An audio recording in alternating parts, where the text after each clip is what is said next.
¿Qué tal? Buenas noches. Bienvenidos a Espiral. Quiero preguntarle cuándo fue la última vez que usted hizo un presupuesto sobre sus finanzas personales. La última vez que usted decidió que iba a invertir en un tema determinado o que iba a ahorrar una cantidad X a la semana o a la quincena o que iba a comprar un seguro médico, un seguro de vida. En fin, estas medidas que lo que permiten es ir librándola conforme el futuro se acerca. La gran mayoría de las mexicanas y los mexicanos, según todos los estudios, tenemos una muy pobre educación financiera. Nos arrojan a la edad adulta sin saber sacar un crédito, calcular una tasa de interés, sin saber prever con estas herramientas que solo ese tipo de alfabetización nos otorga. Hoy hablaremos de esto, educación financiera, un tema que no es esotérico, es cotidiano, es fundamental y normalmente si uno aprende bien esos términos y esas herramientas, puede que tengamos una mejor vida. Comenzamos.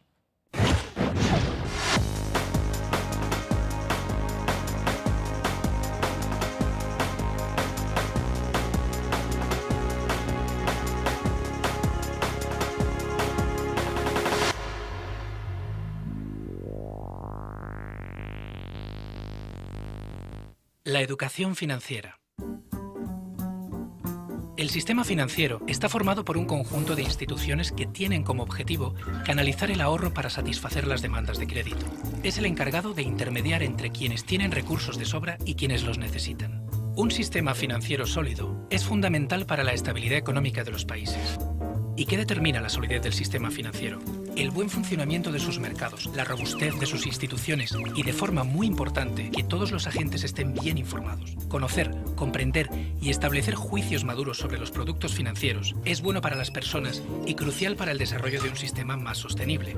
Por eso es tan importante que los ciudadanos estén bien informados en estos temas. Deben conocer las oportunidades de las distintas operaciones, claro, pero también todos sus riesgos. Solo así podrán tomar buenas decisiones y convertirse en ahorradores consistentes o deudores responsables. En el año 2005, la OCDE aprobó una resolución recomendando a los países miembros la promoción de la educación financiera entre sus ciudadanos. La educación financiera debía ser un proceso continuo, a largo plazo, que cubriera las distintas etapas de la vida. Como es lógico, las necesidades de las personas varían según su edad y su situación. Los mayores preparan su jubilación y gestionan su plan de pensiones. Los adultos compran un coche o una vivienda o piden un crédito para las vacaciones. Los jóvenes cobran sus primeras nóminas, alquilan un piso, se preparan para una vida independiente. Los menores, por su parte, tratan de sacarle el mayor partido a su paga semanal. Para todos ellos, la educación financiera es un elemento fundamental. Una ciudadanía formada, reflexiva y crítica estará en mejor situación para relacionarse con el sistema financiero y nos llevará a ser mejores, tanto a nosotros como al conjunto de actores que operan en el sistema. Por eso, creemos que invertir en educación es apostar por la salud de todo el sistema financiero. Para hablar de nuestro tema de hoy por la noche, educación financiera, tenemos un panel de expertos, de conocedores, que han participado desde hace tiempo pensando este tema. Les doy la bienvenida, como es tradición Espiral. Les voy a pedir que se presenten. Comenzamos, Manuel, contigo, provocador de este programa. Gracias, Ricardo. Gracias por permitirnos estar aquí. Yo soy Manuel Suárez, soy contador público, me he desarrollado en ambientes de despachos de contadores y financieros y mi pasión es la academia. Estoy en este tema por generar enfoques de finanzas para menores, para adolescentes y para los papás y maestros de estos jóvenes. Creo que el tema de educación financiera debe de enfocarse a los menores de edad como prioridad, porque ellos son quizá la punta de lanza para el crecimiento. Por experiencia me ha tocado el ver que en cursos para menores muchas veces saben más los menores que los propios profesores. Y los papás se motivan al conocer que los menores, que sus hijos saben del tema. Parece mentira, pero creo que hay una buena beta para el desarrollo de este programa en hablar no solo de educación financiera en general, sino también particularmente en adolescentes y niños. Como decíamos en la introducción, educar para el ahorro, para el préstamo, para hacer un presupuesto. Si comenzamos en edades tempranas, hay más certidumbre de que en la vida adulta se podrá tener elementos para acercarse a las finanzas sin tener miedo, ¿no? Ese es un tema que todavía muchos adultos tenemos. Luis Bank, bienvenido. Ricardo, muchas gracias por la invitación. Me da mucho gusto estar aquí contigo y con este panel. Yo soy director ejecutivo en MetLife. MetLife es una empresa de seguros en México, es la empresa más grande de seguros. Estudié administración pública y después me especialicé en políticas públicas y economía internacional. Y una de mis pasiones es el tema del desarrollo y de la protección a las comunidades. Y me parece que uno de los sectores más importantes que hay en el país es el sector financiero. Y el sector asegurador dentro del sector financiero juega un papel importantísimo para evitar que eventos que son generalmente imprevistos puedan acabar con el patrimonio de una familia, con el patrimonio de un país, en el caso de los desastres naturales. Entonces, todo el tema de educación financiera es primordial para el caso del sector asegurador, como es para el caso del sector financiero, básicamente porque existe una enorme oportunidad en nuestro país. Estamos con un índice de penetración en la economía bajísimo, que es incluso inferior al 2%, cuando en Estados Unidos observamos tasas de penetración del sector asegurador de más del 8%, Brasil y Argentina están cercanos al 3%, Chile en el 4%, el promedio de los países europeos en 7.5%, y eso te habla de que hay un espacio en el país para crecer el sector asegurador muy importante, y nosotros lo vemos como una oportunidad para que cada día más familias mexicanas estén protegidas. No nos aseguramos los mexicanos. Yo me acuerdo de haber visto una cifra antes del Seguro Popular, un poquitito después de que fuera instalado. 1 de cada 5 familias en México se quedaban sin patrimonio por no tener un seguro médico. Yo imagino que si las casas y los desastres naturales afectan, pues esta cifra se incrementa. Vamos a hablar de esto. Te agradezco muchísimo que estés aquí. Gracias, Ricardo. Juan Carlos Jiménez, bienvenido. Muchas gracias, Ricardo. Pues yo también, hoy yo trabajo como director general de la Asociación de Bancos de México. Yo también estudié Administración Pública y Políticas Públicas, igual que tú, Luis. Y por azar de destino acabé en la banca, cosa que sector celebro. Privado, celebro que está tomando por asalto el sector privado, los pues mira que es un tema administradores públicos. Que celebro hay porque... mucha política en el sector privado. Fíjate que sí, de repente había esa polaridad del sector privado y del sector público, pero la verdad es que deben estar estrechamente comunicados, y la verdad es que cuando hablas con reguladores desde el sector privado, dices cómo no hay un poco de experiencia previa en el sector privado antes de pasar al sector público, o viceversa, porque nos entenderíamos mucho mejor y haríamos mejores políticas públicas. Pero en el tema de educación financiera, bueno, la Asociación de Bancos de México y muchos bancos, no voy a decir nombres para no ser comerciales, pero desde hace varios años se dieron cuenta que para tener mejores clientes es necesario no solo darles mejor información más clara, sino también educación financiera, conceptos muy básicos, por ejemplo, qué es una tasa de interés, el riesgo, por qué el plazo, los diferentes instrumentos. Ustedes habrán escuchado o habrán visto en sus estados de cuenta este numerito que diseñó el Banco de México, que es el CAT, el costo anual total. Que no es un gato. Pues no es un gato, es un número muy importante que hay que saber qué es y te sirve para comparar. Si vas a pedir un préstamo, no te pierdas. No te pierdas, ese número hay que compararlo. Ahora me explican bien qué es. Exactamente. Entonces, bueno, pues este tipo de cosas no solo basta tener esa herramienta, sino enseñarle a la gente qué te dice. Y para eso tienes que tener conceptos muy básicos, como el costo del dinero en el tiempo, o el costo del riesgo, en fin, conceptos muy básicos que suenan complicados, pero que bien explicados ayudan mucho a tomar buenas decisiones. Alfabetizar sobre cuestiones financieras. Es correcto. Sofía, me da muchísimo gusto tenerte aquí. Las damas primero, qué mal gusto, ¿no? No, está bien, porque yo vengo del lado del usuario, digamos que. Muy bien. Porque esa es un poco mi experiencia. Yo soy Sofía Macías, soy la autora del libro Pequeño Cerdo Capitalista. Aquí tengo el libro, que es un libro además muy vendido. Yo lo he visto con frecuencia en las librerías. Y me da muchísimo gusto, Sofía, que vengas a hablarnos también de lo que está en este texto. No sé si soy un pequeño cerdo capitalista. O mediano o grande. Todos somos. Pero bueno, un poco el acercamiento a este libro, mi experiencia fue, yo entré al sector financiero como periodista, completamente ajena a estas cuestiones y dándome cuenta que teniendo un poquito más de información respecto a cómo funciona un seguro, si estoy en una Afore buena o en una Patito, si esta cuenta de banco es la indicada para tener mis ahorros o mejor me paso a otra opción, etcétera, etcétera, puedes encauzar tus finanzas para que sirvan para tus objetivos de vida. En general, como que las personas tendemos mucho a pensar que las finanzas, que la educación financiera son como un satélite aparte, que no forman parte de nuestra vida. Pero en cambio, cuando empezamos a integrar estas cosas, vemos que es mucho más fácil tomar decisiones acertadas, porque de esto se trata, tener información para tener buenas decisiones y que sirvan a lo que a nosotros realmente nos interesa. A lo mejor nuestras prioridades están en un tema que tiene que ver con la familia, con estudios, con etcétera.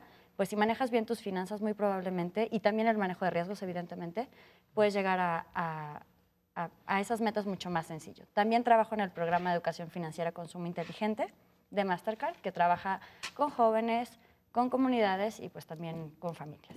Lo voy a decir quizá de manera muy simplista, pero saberle a las finanzas mejora nuestra calidad de vida. Por supuesto. Vale la pena, si alguien quiere leer Pequeño Cerdo Capitalista, tenemos 3 ejemplares. Si nos buscan por la vía de la dirección Twitter que aparece en pantalla, pueden adquirirlos. Y tengo otro que me ha traído también Luis Bank. Muy interesante, un estudio, ¿qué dirías? Antropológico, en fin, sociológico, de reflexiones, en fin, sobre no el sueño americano, que es el que siempre se habla, sino el sueño mexicano. Es decir, ¿qué está en nuestras aspiraciones? ¿Qué sabemos de nuestro país? ¿Qué quisiéramos saber de nuestro país? En fin, Luis, ya nos darás otros elementos. Muchísimo gusto, Un texto claro. buenísimo. ¿Cuántos libros de estos tenemos, Luis? Tenemos 10 libros para 10 también, quien envíe el Twitter. No pueden pedir los 2 juntos, tienen que enviar un Twitter por libro. Se los encargo. Muy bien, pues aquí estamos y déjenme entonces abrir con la primera pregunta. Ya hicieron ustedes una muy buena introducción de quiénes son y aprovecharon para hablarnos de alfabetización financiera. Pero sí necesitaría que me ayudaran un poco a ir a lo básico. Si ustedes tuvieran que armar un curso de 2 horas sobre alfabetización o educación financiera, ¿qué tendrían que incluir? ¿Qué es, en concreto, alfabetización financiera? Mira, nosotros lo impartimos en la fundación que tenemos de educación financiera. Hay un curso de 3 horas para adultos donde les intentamos explicar qué deberían de considerar para ellos ser hábiles en un tema financiero. Nuestro temario, ¿no?, está basado en, primero, antecedentes, o sea, la importancia del dinero, la importancia del ahorro, el por qué es indispensable generar presupuestos. Un tema importantísimo es el desarrollo de mi fuente de ingresos, o sea, el ubicar de dónde obtengo ingresos, ¿no? Si soy profesionista independiente, si soy empleado, o sea, si laboro en una entidad pública o privada, o soy comisionista, etcétera. Identificar la fuente de los ingresos. Después, generar un programa de inversiones, no de gastos, sino ese recurso donde lo voy a colocar, ¿no? Entendiendo por inversión la propia educación de los hijos, ¿no?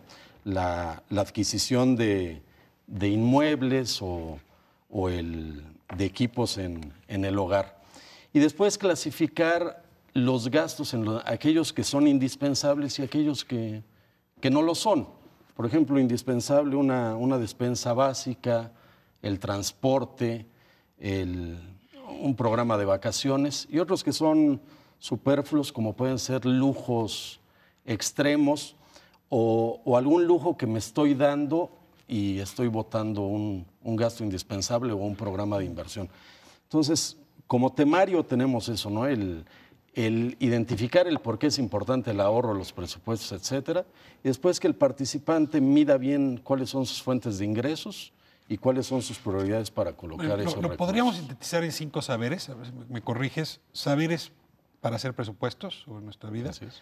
saberes para el ahorro, Sí. saberes para el crédito y préstamos, saberes para las inversiones y saberes para los seguros. Esos serían los 5 temas. Y esos conocimientos, en efecto, nadie nos los da. Es una cosa sorprendente, ¿no? A veces en alguna que otra familia, pero yo no veo todavía claramente dónde aprendí estas cosas y puede ser que no haya aprendido muchas de Yo en ellas. esta currícula la verdad es que tendría una pequeña objeción y es que estas habilidades evidentemente tienen que formar parte de nuestra cartera de habilidades financieras, Pero para que tú ya logres sentar a alguien a que aprenda eso, necesitas romper con otras cosas antes. Tenemos ideas respecto al dinero que nos impiden aprender educación financiera. Por eso, por ejemplo, es mucho más sencillo darle educación financiera a un niño o a un adolescente que a un adulto. A ver, momento. Está interesante lo que está diciendo. Hay sociedades donde tener dinero, ser rico, habla de alguien que trabajó mucho y se lo ganó legítimamente. Hay sociedades donde el dinero es una cosa mala vida, sucia, avariciosa. ¿La nuestra sería de las primeras o de las segundas? Sí, un poquito el juego de pequeño cerdo capitalista, acá lo que platicábamos antes de entrar, es eso. O sea, el dinero lo seguimos viendo como algo negativo. O sea, como en México. Si tú lo ansías o si tú quieres tener una seguridad financiera, o eres un avaro, o eres el tío Scrooge, o quieres ser rico MacPato y nadar en medio de lingotes de oro. ¿Por qué no platicas la anécdota de cómo es que llegaste al título del libro? Un poco eso fue justamente por un prejuicio. Estaba yo sentada en una comida con amigos y era cumpleaños de alguien, todos periodistas, todos pintores, todos, etcétera, etcétera, y todos universitarios. ¿Hippies, yuppies y bohemios? Sí, más hippies y bohemios que los de los demás. Pero entonces estaba una de mis amigas a la que siempre le estaba diciendo, Alejandra, ahorita estás muy chava, pero vas a tener responsabilidades después. Entonces, si sigues botando el dinero, como lo estás haciendo ahorita, que no te alcanza con el sueldazo y sin tener hijos, hipoteca, etcétera, pues ahí te encargo cuando tengas más responsabilidades. Dijo, bueno, a ver, pero tú que siempre estás ahí pregonando que el ahorro, que no sé qué, ¿tú en qué ahorras? Dije, bueno, yo tengo un fondito de inversión y parte de mi fondo invierte en la bolsa. La otra, como las dos teníamos 22 años, abrió los ojos como plato y dijo, ¿qué? Eres una pequeña capitalista. No te dijo cerda. Sí, no, el cerdo se lo añadí yo. Pero ya se lo añadiste tú. Pero ese es un poco el tema. O sea, mientras veamos el dinero como un tema que es de especialistas, o sea, solamente los señores que trabajan en la banca, en los seguros y que son contadores pueden hablar del tema, no, por supuesto que no. O sea, muchas veces, a veces incluso especialistas hacen un mal, pese a que conozcan perfecto el estado financiero de una empresa, no pueden hacer un presupuesto para su casa, ¿no? Entonces, yo creo que se divide en dos partes, como que esta barrera de entrada a la educación financiera. La primera es que te quites esa idea de que tiene que ser para un especialista. Son decisiones de tu vida. O sea, ¿por qué la economía es complicada? Porque es una ciencia de decisiones de seres humanos. Eso es lo que no puedes medir, lo que no es una máquina. No son solo números. Y la segunda tiene que ver con este tema de, ¿tú para qué quieres las finanzas? O sea, ¿cuál es tu objetivo en la vida? Si tú... En todos los estudios de educación financiera, o sea, cuando hay expertos que agarran a las personas como ratones de laboratorio y empiezan a ver por qué si ahorran en una Afore o no, por qué si piensan en la pensión o no, cuáles son las diferencias entre este bicho raro que se quiere comprar un seguro y todos los inconscientes que no, lo que les ha salido es que el componente principal tiene que ver con la perspectiva de futuro. Exacto. Es decir, si tú empiezas a trabajar en la gente, perspectiva de futuro, o sea, ¿tú qué quieres en la vida? ¿Qué esperas? ¿Cuáles son tus proyectos? Ahora sí ya, platícame de presupuestos, platícame de finanzas, de crédito, de lo que quieras. La primera reforma en nuestras mentalidades hacia la educación financiera tendría que ser con respecto a nuestra concepción de futuro. Por supuesto. Me gustaría mucho saber, Luis, ¿cómo miramos los mexicanos el futuro? O sea, ¿qué expectativa tenemos y cómo estamos preparando financieramente en lo individual para enfrentarlo? Me voy a corte para que preparen la... Gracias. Y nos vemos. En 2 semanas. Quédense con nosotros. Seguimos en Espiral. Gracias.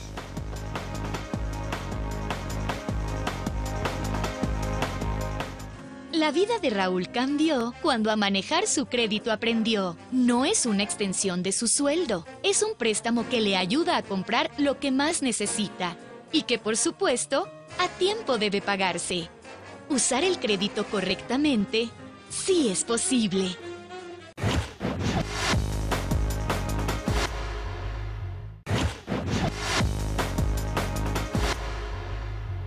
La educación financiera precisamente es el conocimiento cuando menos elemental que la gente debe de tener para hacer uso de productos que a veces queriendo y a veces sin querer, pero que de una u otra forma acaba utilizando. ¿A cuáles me refiero? A una tarjeta de débito, a una tarjeta de crédito, a un seguro, a una Afore. Ahora, si la gente ya avanza un poco en ese sentido y empieza a recibir y empieza a tomar crédito, pues por supuesto que la gente debe conocer entre las diferentes opciones de crédito a ver cuál le conviene. Y así pues tenemos un programa de educación para niños, tenemos la guía de educación financiera infantil, que precisamente es una guía de educación financiera para los 6 años de la educación primaria, para cada grado, con el afán de que en primera instancia el maestro conozca de qué está hablando, qué es el tema de educación financiera, y que después pueda impartir la plática para sus alumnos. Tenemos también la guía de educación financiera para educación secundaria y también la guía de educación financiera familiar, con el afán de que también se vaya, como se dice, se vaya rompiendo el hielo en la familia y se abre el dinero para que se sepa cuánto llega, cómo llega y sobre todo en qué se va a gastar. Idealmente debe hablarse de finanzas con peras y manzanas para que la gente entienda qué está pasando. ¿Por qué? Porque en la bolsa trae peras y manzanas y más vale que entienda qué está manejando y que entienda el tema de educación financiera como algo cercano a su persona. De vuelta en Espiral hablando de educación financiera y bueno, Luis, te dejamos congelado. Un poco la idea del sueño mexicano, este texto que hicieron ustedes, que trata de buscar cuál es nuestra relación con nuestros sueños de futuro, digamos. Fíjate que esta es la parte en la que aprovecho para provocar al moderador y al conductor, porque en un programa previo que tuviste tú con Maurice Birriot, se habló mucho de la narrativa de las nuevas generaciones.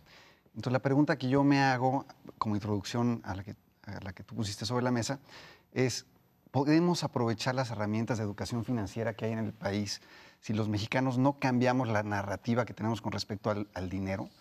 Es decir, a lo largo de los años hemos venido construyendo un fenotipo cultural que explica, muy latino, muy mexicano, que explica la relación que hemos establecido con el dinero. Entonces, la pregunta que yo haría de vuelta es, si no cambiamos esa narrativa, ¿podemos hacer uso efectivo, eficaz de las herramientas de educación financiera?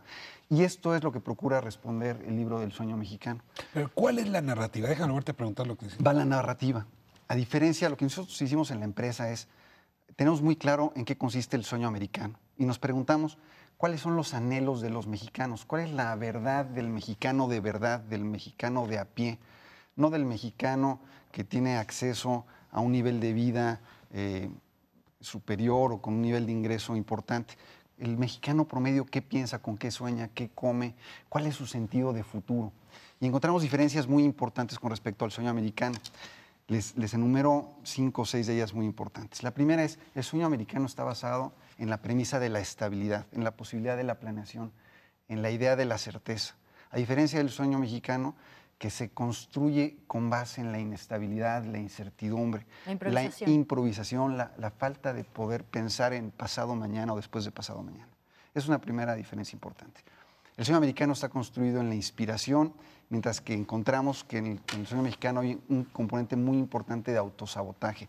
Esta idea de pensar que va a venir un desastre natural, que vamos a tener una devaluación, que va a acabar con el patrimonio y con los ahorros de mi familia. Otra es que es fundamental. El sueño americano está basado mucho en la construcción de futuro, mientras que el sueño mexicano está basado en la idea de la reconstrucción del presente. Es decir, hemos tenido crisis económicas recurrentes en 1976, en 1982, en 1994, en el 2008. Y cada una de estas crisis ha venido inyectando en el subconsciente colectivo del mexicano la idea de que en cualquier momento su patrimonio está en riesgo.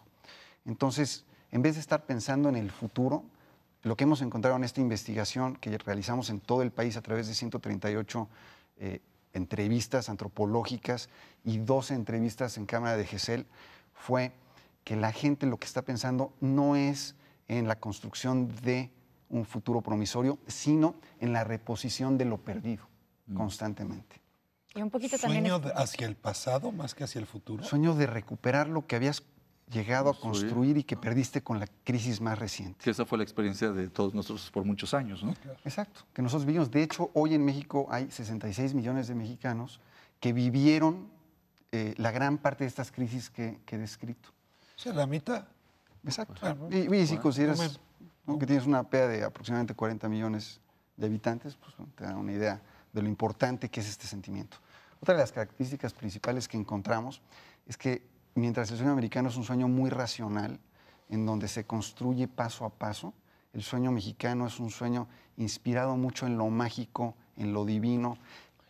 Me voy a ganar el melate. A ver, ahí me gustaría mucho. Y en la suerte. Me voy a ganar, detenernos. exacto. Sí. Porque en efecto, yo recuerdo muy bien también estudio de este tipo, que nos preguntaba a los mexicanos las razones de la pobreza. Y un número muy alto respondía razones divinas. Porque Dios así lo quiso. Porque Dios así lo quiso. Entonces, en efecto, no hay seguro de vida, no hay seguro médico, Claro. no hay presupuesto que uno haga, no hay inversión a largo plazo que uno haga con certidumbre o con seguridad, cuando uno supone que ni eso nos va a proteger de lo que Dios quiera. Yo quisiera, perdón que los arroje a ese lugar, pero ¿puede uno ser alfabetizado en estos temas cuando no confiamos en el futuro o confiamos que es un ente superior el que nos va a reservar el futuro? Es decir, que no es responsabilidad nuestra. Yo creo que sí se puede, porque ya hay muchas herramientas. Están las herramientas de los seguros, la experiencia que estamos teniendo esta generación con por lo menos 2 sexenios de estabilidad macroeconómica y con productos que los servicios financieros están ofreciendo. Hoy, por ejemplo, mi generación tiene acceso a créditos hipotecarios con tasas fijas, con seguros de desempleo, con todas estas herramientas que están eliminando esa incertidumbre. Digo, ya y un seguro contra un terremoto. ¿Pero qué digas? Quiero decir que por la vía de los hechos estamos aprendiendo. Estamos aprendiendo. A golpe de tomar seguros, a golpe de tomar créditos. A golpe de la innovación, pues, la experiencia que hemos tenido nos ha enseñado que si ahorras, si comparas, que cuando contratas un seguro de un crédito hipotecario, comparas y contratas un seguro de desempleo, o compras un bien raíz y también lo aseguras contra un terremoto, una inundación. O sea, todas esas incertidumbres y actos de la voluntad de Dios, pues tenemos los hombres la forma de cierta medida, minimizarlos. ¿Pero qué estás diciendo? ¿Oponernos a la voluntad de Dios con un seguro? Pues tienes forma de minimizar el daño. El terremoto no lo vas a evitar, pero si se te cae tu casa, puedes recuperar parte de tu patrimonio que habías invertido ahí. O sea, eso es a lo que voy, ¿no? Manuel. Sí, yo creo que los aspectos que menciona Luis, algo del sueño mexicano, creo que una gran diferencia también es la impunidad, ¿no? El Estado de Derecho, yo creo que por mi experiencia en cursos incluso doctorales, el participante que va tras un doctorado y se involucra en una materia de este tipo, no confía de repente en el sistema financiero por experiencias pasadas. A mí me ha tocado gente que en niveles doctorales no confía en colocar sus ahorros en un banco nacional, ¿no? O sea, tiene la idea de las crisis, de los mexdólares, etcétera, y prefiere llevarse sus ahorros al extranjero. Gente muy capaz que no tiene... bancos que no son nacionales que están en México. Sí, pero sí, claro. Otra vez, sí, ya pasaron la bancaria. Sí, pero la toma de decisiones, aunque esté fuera, el nicho del banco está en México, ¿no? Esa es una polémica que necesitaríamos ahí infinidad de programas, ¿no? Y aquí don Juan Carlos es el que mejor podría platicar de ello. Pero creo que no es tanto el aspecto de una divinidad, sino muchas veces el propio Estado de Derecho, ¿no? Las experiencias anteriores donde el gobierno ha tomado decisiones que afectan a inversionistas también genera incertidumbre. Pero fíjate, sea una divinidad o sea una decisión de política pública, al final se refleja en un sentimiento de incertidumbre. Sí, sí. Y como no hay certidumbre para la planeación, hay un sentido de adaptación. Y hay un sentimiento de que como no puedo yo controlar el futuro, vivo al día y vivo para llegar a la quincena. A ver, esto es lo que me parece fundamental. Así ella quería llevarlos. Es decir, no hay manera de alfabetizarse en este tema si uno no es responsable de su propia vida. Exactamente. O sea, si uno educa para la responsabilidad sobre la vida propia, entonces lo demás deriva. Y yo tengo la impresión de que la gran mayoría de los mexicanos ingresan al sistema financiero a través de responsabilidades chiquitas. Y voy a decirlo así, pagos chiquitos, pagos semanales, ahorros chiquitos, tandas, es decir, cosas de un futuro casi inmediato. ¿Tú tienes idea por qué, Sofía? Sí, porque de alguna forma, en general, nuestra cabeza, la de los mexicanos y la de todos los seres humanos, algo muy chistoso que sucedió, acaba de haber un seminario de educación financiera de la OCDE en Madrid, y la mayoría de los países tenían, por ejemplo, el problema de las pensiones. O sea, incluso Estados Unidos, incluso Reino Unido, incluso países que tienen Japón, que tienen a lo mejor una mentalidad de más largo plazo que los mexicanos, también tienen problemas con eso. O sea, nosotros tendemos a privilegiar la recompensa inmediata sobre lo que sea que pueda venir en el futuro. O sea, de alguna forma se resume en una frase mexicana que es: lo bailado nadie me lo quita.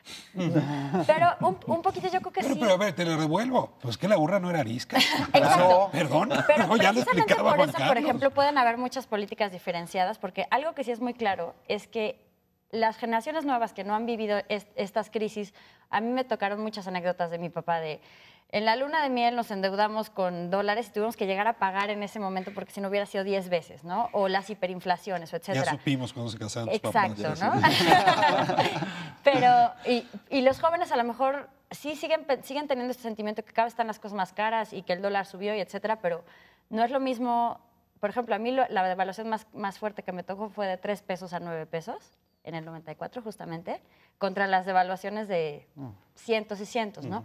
Pero por un lado también ahí tienes que jugar un poquito con la racionalidad de la gente. O sea, creo que es justo la postura opuesta. O sea, si tú vives en un país que constantemente está en crisis, entonces lo que tienes que aprender es, por un lado, protegerte de las crisis y por otro lado, también aprovecharlas. O sea, no puedes de alguna forma cerrar los ojos, decir, como este es un tema difícil, yo no le entro, voy a ser completamente ignorante en el tema y entonces ahora sí, cáiganme encima todas las devaluaciones y las hiperinflaciones, etcétera.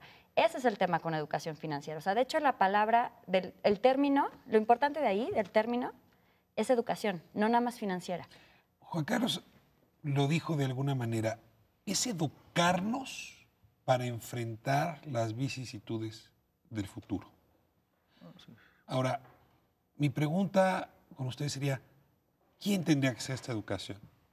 ¿Los padres, las instituciones financieras, aseguradoras, bancos, anexas, la escuela, las instituciones que dan crédito directamente? Sí me gustaría que me digan, se fundó en México la Conducef hace algún tiempo justamente con el propósito de tener una institución responsable de promover la educación financiera. Y me gustaría que hiciéramos una buena valoración de esa institución, del papel que ha jugado el Estado y luego el resto de los actores. Me voy a corte para que no vayamos a quedarnos troncos como hace un rato y regresamos en un momento. Quédese con nosotros, seguimos en Espiral.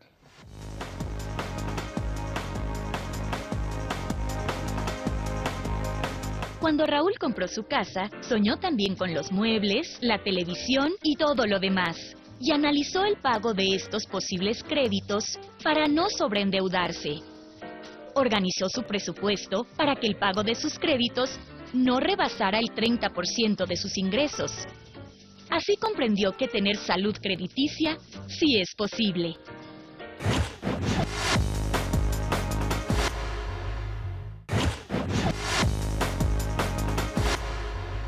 Para Raúl, su familia es lo mejor. Pero un día, su cartera le dio una buena lección. Si quieren ir a vacacionar, le dijo, es tiempo de que aprendan a ahorrar. Y decidieron gastar solo en lo básico, porque ahorrando, irse de vacaciones, sí es posible. También en nuestro país hemos tenido un problema en cuanto a la penetración de los servicios financieros. Mediante estudios que elaboramos con el Banco Mundial hace tiempo, en ese estudio veía, en la investigación que realizamos, que el nivel hace 4 años era cuando más de un 30% de penetración. Esto es de que 3 mexicanos de 10 tenían acceso a los servicios financieros formales.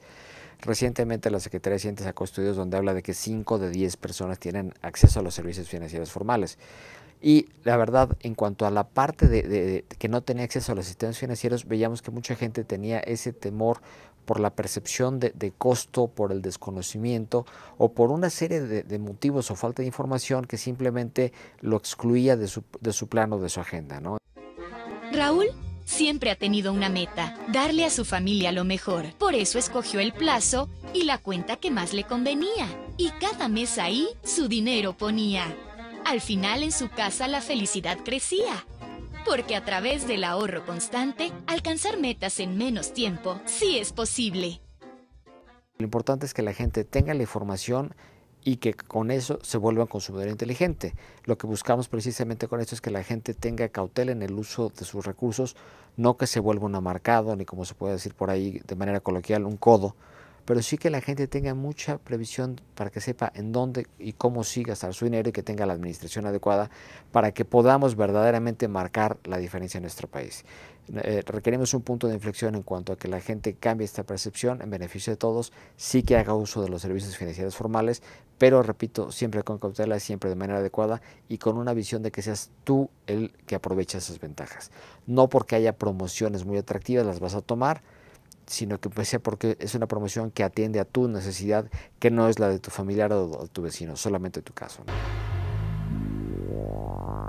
Pues ya vamos entendiendo qué es esto de la alfabetización financiera. Sonaba un tema, digamos, de la estratosfera y de pronto se coloca como un tema vital. Quiero saber cada vez más y me queda un segmento. Primeras dos preguntas arrojadas desde hace un momento. ¿Qué y sobre todo quién debe hacerse cargo de la educación financiera? Todos. Yo creo que todos, decíamos antes, de los padres, con el ejemplo, las instituciones financieras, qué productos le estamos dando a nuestros clientes. Piensen en la crisis hipotecaria del subprime en Estados Unidos. ¿Cuánto es responsabilidad de instituciones, pero también de las personas que tomaron créditos que en el futuro sabían que no iban a poder pagar? Las instituciones, por supuesto, en las escuelas, tiene que haber en la currícula una parte de educación financiera. Por ejemplo, hoy en México estamos teniendo experiencias del Día del Ahorro Infantil con algunas secretarías de educación pública en algunos estados. Lo hemos hecho en Querétaro y en Colima. Nos vamos un día, los funcionarios empleados de la banca, y les enseñamos a los niños la importancia del ahorro, cómo hacer un presupuesto, por qué es importante ahorrar, de dónde sale el dinero, de forma voluntaria, sin vender ningún producto, pero la verdad la experiencia que hemos tenido es muy rica, con alumnos de quinto año en estas dos escuelas que hemos, en estos 2 años que hemos hecho este ¿Es ahí donde debe hacerse el énfasis, quinto año? Pues mira, en lo que nos dicen los pedagogos, que esa es una edad en donde las personas empiezan a hacer los hábitos, las costumbres, cuando se empieza a formar la persona de un ser humano, desde entonces tienes que empezar. Pero yo creo que debe empezar desde incluso antes. Hay economías, en España me decían que a los niños, a los recién nacidos, no les llevan regalitos de peluche, sino que les regalan cuentas bancarias para que la gente vaya y ahí les deposite el regalito, para que vayan ahorrando. Pero en fin, decías tú, ¿quién debe educar? Pues yo creo que debemos ser todos, definitivamente todos. ¿No es, Sofía? Claro, en edades tempranas sobre todo, porque justo ese es el tema, ¿no? ¿Cómo quieres que cuando el chavo salga de la universidad o cuando ya sea mayor de edad o cuando tenga su primer trabajo, sea responsable financieramente o no se haga unas bolas tremendas con el dinero, si desde niño tú le ocultabas el tema del dinero, ¿no? Si él nunca te vio hacer un presupuesto, si tú firmabas todo a diestra y siniestra sin realmente ver si lo ibas a poder pagar? O sea, mucho de esto. A ver, esta cosa que hacemos de no hables de dinero frente al niño. Exacto, no, es terrible. No, es de mal gusto, es una mala cosa. Es de mal gusto, esa es una de las peores, ¿no? Es muy negativo porque tú puedes hablar, los niños no son tontos, puedes hablar de formas que ellos entiendan y sobre todo no necesariamente tiene que ser una experiencia traumática. Que, claro, si llegas y le dices, no, estamos en la bancarrota, no te puedo comprar el dulcecito o el juguete porque estamos terribles, bueno, ok, eso definitivamente va a ser traumático. Pero si tú le explicas que tú eres un adulto que trabaja y que por tu trabajo te dan cierto dinero... Sofía, y que si te preguntan cuánto ganas, tienes que decirlo. ¿En qué gastaste? Pues ¿cuánto te costó? Porque eso, digo, en esta edad de quinto, sexto de primaria, esas preguntas empiezan a ser muy incisivas. Claro. Pero, ¿por qué no? El punto es más bien cómo lo manejes. Con los niños creo que mucho el tema es cómo lo manejes. O sea, siempre y cuando esté formando un hábito y siempre y cuando les dé la información que necesita, yo creo que es completamente válido. Y además en este tema como de quién tiene que educar, pues en México un poquito ya nos estamos metiendo en esto y va a tener que ser un poco a fuerzas. PISA, esta prueba que mide la parte de educación en matemáticas, en ciencias y en lengua, incluye ya desde este año un módulo de educación financiera.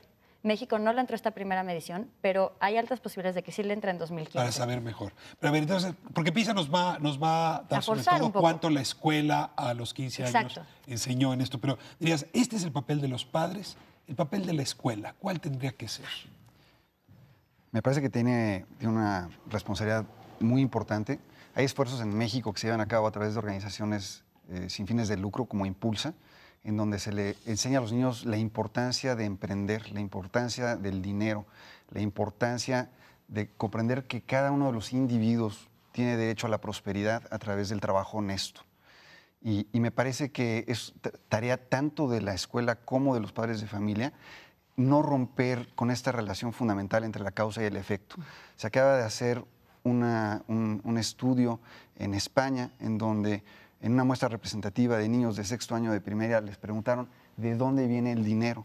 Y la respuesta de los niños fue pues del cajero automático. Sí. Entonces, Como la leche que viene de unos exacto. litros que están en el refri, ¿no? Imagínate, ¿no? Entonces, realmente eso es muy delicado, es grave porque el niño no entiende la relación entre la causa del trabajo y el efecto de tener dinero, ¿no? El papel del Estado, Manuel, Conducef, preguntaba hace un momento, ha jugado un buen papel, ¿qué le pedimos a Conducef? Incluso déjate te lo pregunto más directo, si te hubiera sentado a la presidenta o al presidente de México el próximo sexenio, ¿qué tengo yo que hacer para alfabetizar financieramente a mi país? ¿Qué le responderías? Sí, Conducef se ha enfocado mucho a conciliar disputas entre particulares y el sistema financiero. No es bujía de educación. Pues no, sí ha hecho seminarios, sí ha impartido cursos, ha diseñado materiales, pero no, incluso no es su prioridad fundamental. Yo creo que el Estado debe de aterrizar estos temas desde los libros de texto gratuito, no diseñando módulos específicos de educación financiera, sino en los propios problemas de matemáticas que ya están en los libros. En lugar de sacar una estadística de cuántas sillas son rojas o cuántas son grandes y pequeñas, a la vida cotidiana. Así es, se pueden hacer ahí cálculos de qué opción es mejor o cuál comprarías. O si tu papá gana tanto, ¿tú qué le recomendarías adquirir entre estas opciones? O si hay estas oportunidades de trabajo con estas prestaciones, ¿cuál le darías? Creo que el diseño de materiales no debe de estar enfocado a estos son los fascículos de educación financiera. O sea, no es un módulo aparte, así es. Tendría que ser parte de la trama educativa. A ver, hay un tema que no quiero que se me vaya, que está enfocado en este aspecto. La pobreza en general está vinculada, de manera lamentable, a la falta de alfabetización en términos generales, pero sobre todo, en este caso, alfabetización financiera. A mayor pobreza, mayor educación sobre estos temas. A menor educación sobre estos temas, luego, mayor pobreza. Claro. Es un círculo vicioso. Claro. ¿Dónde romperlo? O sea, la gente sí está yendo a pedir crédito, pero lo está yendo a pedir en las tandas, y lo está yendo a pedir con el usurero y pagando tasas infames, inmorales y sobre todo está haciendo a la gente más pobre incapaz de hacer un cálculo sobre cuánto le está costando en realidad meter el dinero en el colchón, en fin. ¿Cómo entrarle a una educación financiera a nivel de finanzas populares? ¿No? Donde, por cierto, pues viven 8 de cada 10 mexicanos. Claro. En Consumo Inteligente nosotros tuvimos la experiencia de trabajar un poco con comunidades y justamente fue muy revelador. Consumo Inteligente es donde estás en Mastercard. En el programa de Educación Financiera de Mastercard. Fue muy revelador que muy probablemente si tú llevas un programa completo, un taller, pues a menos que sea un tema de que lo manden expresamente del trabajo, como justamente lo extraes de otras actividades, es muy difícil. Pero si en cambio lo integras como una de las actividades de la misma comunidad, a lo mejor una obra de teatro donde también pueden llevar a los niños, algo que tenga que ver, que sea más lúdico, que haya más entretenimiento, claro que puedes llevar temas de ahorro, etcétera. En donde hay una gran oportunidad, donde también se otorgan los créditos justamente. Hay muchas microfinancieras que trabajan con mujeres que a lo mejor les leen un tipo de historia que es una especie de cuento que les habla del ahorro, que les habla de los microseguros, que les habla de la previsión. Pero no solo es el tema lúdico y con los niños. Yo creo que no podemos quedarnos solamente con el tema de la educación. Tenemos que ir con los clientes incluso. Hay bancos que hoy se dedican al segmento de las finanzas populares que una condición para desembolsarte el dinero es que tienes que concluir un curso de educación financiera. Compartamos, para decirlo claramente, tú lo has dicho y no tienen una dinámica. Pero es una política de microfinancieras, no es el único. Es una política, es decir, ese puede ser un escenario. Sí. Claro. A ver, perdón, ¿cómo funciona Compartamos? Yo sé que porque ha sido el éxito de las finanzas populares y entiendo que el acompañamiento de este tipo es realmente es fundamental. Sí, son microcréditos en comunidades, muchas veces son, o la mayoría de las veces son mujeres, son solidarios, un grupo. Y se les si no pagas tú, le cobran a tu comadre. Exactamente, entonces hay la presión del grupo de que todo el mundo pague. Y antes de poder disponer ese dinero, hay seminarios, luego lo podemos hacer pláticas muy sencillos de este tema de por qué todos sí podemos ahorrar. Porque decías el tema de la pobreza. Entre menos educación, más pobreza. Entre menos educación financiera, pues un círculo vicioso, menos posibilidad de salir de la pobreza. Tenemos encuestas de 2010 de 43% de la población que se le pregunta si ahorra, dicen, no, yo no ahorro, no puedo. Y de los que dicen que sí ahorran, lo decías tú hace un minuto, lo hacen en tandas, debajo del colchón, perdiendo una posibilidad de tener, crear un historial para después acceder a un crédito, tasas de interés más atractivas. En fin, yo creo que el tema de la educación, insisto, no solo pasa por la escuela, ni por los papás, o por las instituciones con la Conducef, pasa por las instituciones de crédito, por las microfinancieras, por el ejemplo que se mencionaba antes. Todos estamos, en esto yo creo que es una cruzada nacional. Yo le diría al próximo gobierno, esto tiene que ser una cruzada nacional, tiene que estar en todos los libros de texto, a todos los niveles, porque no es posible que salga un doctor en matemáticas o en biología y el señor no compare o no piense en su retiro. 72% de la gente que le preguntas si está ahorrando para el retiro no lo está haciendo. Todos ven la vejez como una cosa muy lejana. Que no va a pasar. Que no va a pasar, pero a todos nos va a pasar, lo único que tenemos seguro en este mundo, junto con los impuestos. Luis, te está tocando cerrar. Vamos a suponer que te cambiamos de nacionalidad, de color y de oficio. Y yo te pedía que me dijeras cuál es tu sueño. Es decir, en esta materia, ¿cuál sería el sueño que de hacerse realidad nos daría un futuro más cierto? Mi sueño sería devolverle a las personas la certidumbre de que el futuro está en sus manos, el futuro existe y se construye hoy. Y ya hay instrumentos en el sistema financiero, en el sector asegurador, que te pueden ayudar a construir tus sueños a través de la protección, de la transferencia de riesgos. Tú no tienes por qué llegar a la vejez sin haber tenido un mecanismo que te permitiera ahorrar. No tienes por qué enfrentar una enfermedad sin tener un mecanismo que te permitiera no perder tu patrimonio, tu casa, la posibilidad de pagarle la escuela a tus hijos por pagarle a un hospital. Entonces, el mayor de mis sueños es que cambiemos la narrativa de la relación que los mexicanos tenemos con el dinero y con el futuro, para entender que el futuro está en nuestras manos, que nosotros somos dueños de nuestro propio destino, que lo podemos construir y que tenemos en nuestras manos los instrumentos para irlo haciendo poco a poco de manera planeada y que dejemos esa concepción de que el azar o una divinidad va a venir a resolver las eventualidades que la vida se presenta. Sofía, 30 segundos, tu sueño. Mi sueño es finalmente que la gente sea lo suficientemente libre y que entienda que si incluye este tipo de conocimientos, puede tomar absolutamente las decisiones que quiera, puede tener los sueños del tamaño que quiera. Porque en México tenemos un miedo patológico con el tema del fracaso y a veces, muchas veces, no hacemos cosas porque tenemos miedo que no nos alcance o que no nos salga, o que etcétera. Entonces, que le pierdan el miedo al tema para que entonces puedan justamente atreverse a soñar cosas más grandes y puedan empujar. ¿A qué parte del tema? ¿A invertir, a ahorrar, a meterse el tema del banco? dinero, que son suficientemente inteligentes como para ir aprendiendo. Esto es un proceso, esto no es ni de especialistas ni de la noche ni de la noche a la mañana. Y miedo sobre todo a que ellos de verdad van a tener la habilidad suficiente para tomar buenas decisiones, que los lleven a los objetivos que ellos de verdad quieren y que no sea simplemente un tema de si me tocó, no me tocó, me alcanzó o no. ¿Quieres o no quieres? Manuel, tu conclusión.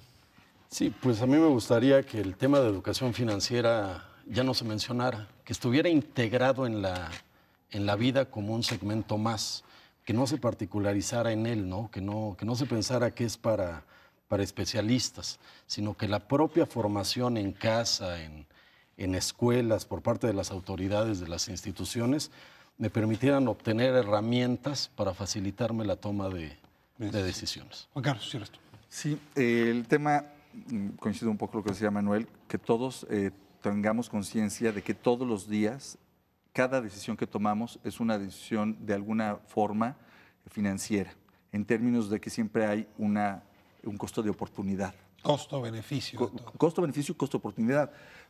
Si me gasto estos 5 pesos en un refresco, pues tengo el placer de tomar el refresco, pero perdí los 5 pesos, no perdí los pesos, 5 pesos, no los perdí, pero ya no los tengo. Si decido estar en el cine, pues ya no pude estar con mis hijos. Siempre hay una decisión que tomar, no puedes tener todo. Tenemos que tener el concepto de escasez claro, que las decisiones que tomemos pues siempre tienen un costo. La gente cree que si no ahorra no tiene costo, la gente cree que si no toma un seguro pues no pasa nada. Que si no compara un crédito. Y los costos ahí están. Y ahí están. Y los beneficios también de prever pues son buenos. Claro. Así es. Futuro. Agradezco muchísimo, creo que quedó un programa bastante sabroso, muy ilustrativo. Y bueno, me alfabetizaron, cosa que les agradezco muchísimo. Nos vemos próximo miércoles 9:30, 11 TV México. Gracias por habernos permitido entrar a sus hogares.